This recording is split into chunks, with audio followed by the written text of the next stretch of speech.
Hey guys, welcome to Vrinda and Madha. तो आज हम करेंगे रिसोर्सेज एंड डेवलपमेंट का लेक्चर नंबर 6 एंड इसमें हम लोग समझेंगे लैंड रिसोर्सेज के बारे में।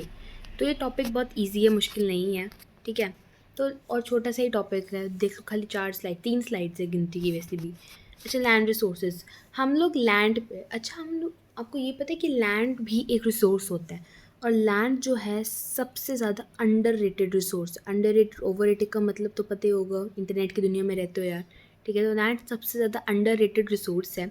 हम लोग लैंड पे रहते हैं, हमारी सारी की सारी जितनी भी इकोनॉमिक एक्टिविटीज़ होती हैं, कोई भी एक्टिविटी होती है हम लैंड पे परफॉर्म करते हैं और हम अलग अलग तरीके से लैंड को यूज़ करते हैं। तो लैंड एक ऐसा नेचुरल रिसोर्स है जिसकी सबसे ज़्यादा इम्पॉर्टेंस है। लैंड की वजह से ही हमारे पास ना हमारी वेजिटेशन है, हमारी वाइल्ड लाइफ है, ह्यूमन लाइफ है, इकोनॉमिक एक्टिविटीज़ हम कर सकते हैं, ट्रांसपोर्टेशन हम लोग कैरी ऑन कर सकते हैं, कम्युनिकेशन कर सकते हैं। इसलिए लैंड जो है एक ऐसा एसेट है जिसका फाइनाइट मैग्नीट्यूड है, कि मतलब अगर मान लो आपका 2 हेक्टेयर लैंड, सॉरी मान लो इंडिया का 3.28 मिलियन स्क्वायर किलोमीटर लैंड है, एरिया है, पता है। तो 3.28 स्क्वायर किलोमीटर ही रहेगा, राइट। वो बढ़ेगा नहीं, लैंड कभी बढ़ेगा नहीं, ठीक है। हाँ, समुंदर बढ़ सकते, लैंड नहीं बढ़ेगा। तो लैंड एक ऐसा एसेट है जिसका फाइनाइट मैग्नीट्यूड है।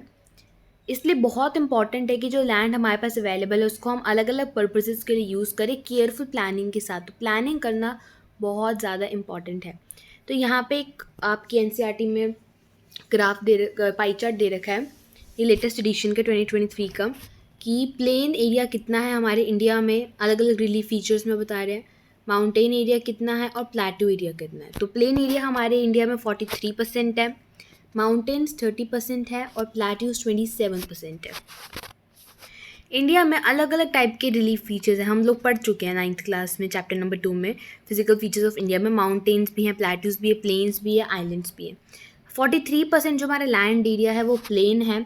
और प्लेन क्या करता है, प्लेन फैसिलिटीज़ देता है एग्रीकल्चर के लिए और इंडस्ट्री के लिए, क्योंकि एग्रीकल्चर और इंडस्ट्री वहीं पे हो सकती है जहाँ पे प्लेन एरिया होगा। हम पहाड़ों में तो इंडस्ट्री नहीं लगा सकते, पहाड़ों में तो एग्रीकल्चर नहीं कर सकते, बहुत मुश्किल होता है। 30% एरिया जो है वो माउंटेन्स है, और माउंटेन्स बहुत इंपॉर्टेंट है क्योंकि रिवर्स का फ्लो माउंटेन से ही होता है। पेरेनियल मतलब कि फास्ट फ्लो, क्योंकि माउंटेन का स्लोप ऐसा होता है तो रिवर ऐसी फ्लो करेगी। और टूरिज़्म के लिए, क्योंकि सारे हिल स्टेशन तो पहाड़ों पे होते हैं, पहाड़ बहुत ज़्यादा सीनिक ब्यूटी भी देते हैं। सो पहाड़ टूरिज़्म के लिए हमारे लिए बहुत इंपॉर्टेंट है, इकोलॉजिकल एस्पेक्ट्स के लिए, क्योंकि वहाँ पे बायोडाइवर्सिटी हमें बहुत ज़्यादा देखने को मिल जाती है, इसलिए बहुत ज़्यादा इंपॉर्टेंट है। 27% जो एरिया है वो है प्लेट्यू रीजन। प्लेट्यू रीजन में बहुत सारे मिनरल्स हैं, फॉसिल फ्यूल्स है, फॉरेस्ट है, जिनके बारे में हम आगे आने वाले चैप्टर्स में पढ़ेंगे। अभी मैं इतना ही बता सकती हूँ, बस ख़त्म। अच्छा, तो ये सेशन यहीं पे ख़त्म होता है, 3 मिनट का था। Oh my God. ओके, सो आप लोग टेलीग्राम चैनल को ज्वाइन कर लो, क्योंकि ये जो पूरा पीडीएफ है ये आपको टेलीग्राम चैनल पे ही मिलेगा। एक बार इसको स्क्रीनशॉट ले लो, क्योंकि फिर मुझे थंबनेल बनाना हो, तो थंबनेल बनाने में भी बाद में स्क्रीनशॉट लेने में दिक्कत होती है। डन। हाँ, और हम लोग डिस्क्रिप्शन में गिवन है लिंक आपको टेलीग्राम चैनल का, प्लस में पिंड कमेंट है उसमें भी गिवन है। और या फिर आप टेलीग्राम में जाके सर्च कर सकते हो क्लास 10 2023 2024 एंड बाय बाय।